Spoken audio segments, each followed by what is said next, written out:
آپ بھی جانتے ہیں، دنیا جانتی ہے، اس پر کوئی دوسری رائے اور اختلاف نہیں کہ آقا علیہ السلام کا نکاح حضرت خدیجہ الکبریٰ سے کس نے پڑھایا؟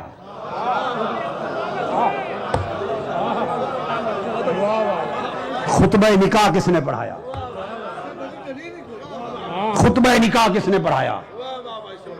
بے شک اعلان نبوت نہ ہوا تھا، اگر حضرت ابو طالب کی نگاہ 40 سال بعد کیا ہونے والا ہے دیکھ سکتی ہے اور حضور کے چہرے پاک سے وسیلہ کر سکتے ہیں بارش کا اس بچپن میں، تو آقا نہیں دیکھتے کہ یہ ابو طالب مستقبل میں آج کیا ہے اور کیا ہونے والا ہے؟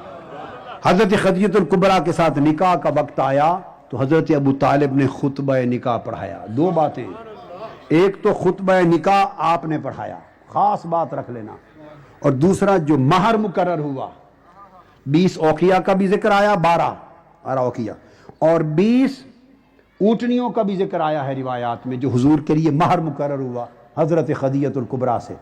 خطبہ نکاح حضرت ابو طالب پڑھانے والا، اور مہر مصطفیٰ کے عقد کا ابو طالب نے جیب سے ادا کیا۔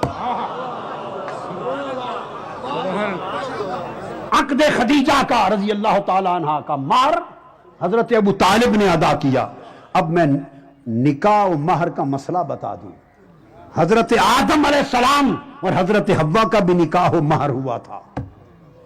جب اس جوڑے کا نکاح ہوا اور مہر کا وقت آیا، کتابوں میں آتا ہے فضائل میں کہ حضرت آدم علیہ السلام نے عرض کیا باری تعالیٰ ہمارا نکاح کون پڑھائے اور ہمارے نکاح کا مہر کیا ہو، اور تو تیسرا تھا کوئی نہیں، انہی سے تو اولاد چلنی تھی۔ رب کائنات نے فرمایا آدم و حوا دونوں مل کر میرے مصطفیٰ پہ درود پڑھ دو، یہی مہر نکاح ہو جائے گا۔ ہائے ہائے، ارے لوگوں سوچنے کی بات ہے، ذرا عمل دیانت سے سوچو، ارے امانت سے سوچو، ارے عدالت سے سوچو، ٹھنڈی طبیعت کے ساتھ سوچو کہ حضرت آدم کا نکاح ہو تو مہر مصطفیٰ کے درود کا رکھا جائے، کوئی اور مہر گوارا نہ ہو۔ کیوں کہ اسی صلب سے سب نبیوں نے آنا ہے، اسی صلب سے سب نبیوں نے آنا ہے۔ حضرت آدم اور حضرت حوا کے نکاح پر مہر درود بر مصطفیٰ ہو اور مصطفیٰ کا نکاح ہو تو مہر کسی کافر کی جیب سے قبول کر لیا۔ ہائے ہائے ہائے ہائے ہائے، مصطفیٰ کا نکاح ہو۔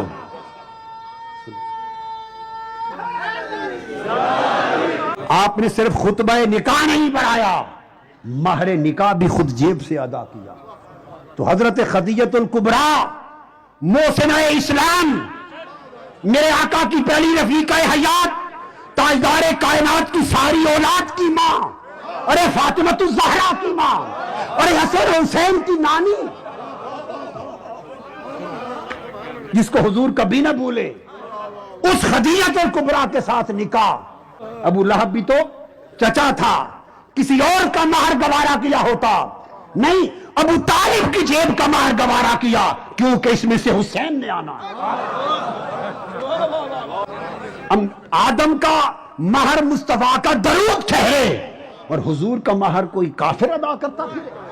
ہائے ہائے ہائے ہائے، آپ نے مہر ادا کیا، اور اس لیے کہ اس مہر کے سے، اس نکاح سے، اس صلب میں جو اولاد پیدا ہونی ہے، اور ان کو منتخب کیوں کیا حضرت ابو طالب؟ اس لیے ان کو پتا تھا کہ جب دعوت توحید کا وقت آئے گا، اشاعت اسلام کا وقت آئے گا، تو اس وقت اسلام کی ابتدا، پہلی دعوت، پہلی مجلس، پہلا جلسہ، پہلا پیغام، اسلام کی ابتدا بھی ابو طالب کے گھر سے ہوگی، اور جب اس اسلام کی بقا کا وقت آئے گا تو اسی کی اولاد کے در سے ہوگی۔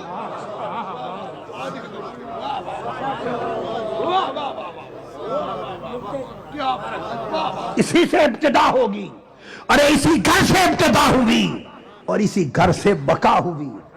اسلام کی ابتدا بھی یہ گھر اور اسلام کی بقا بھی یہ گھر۔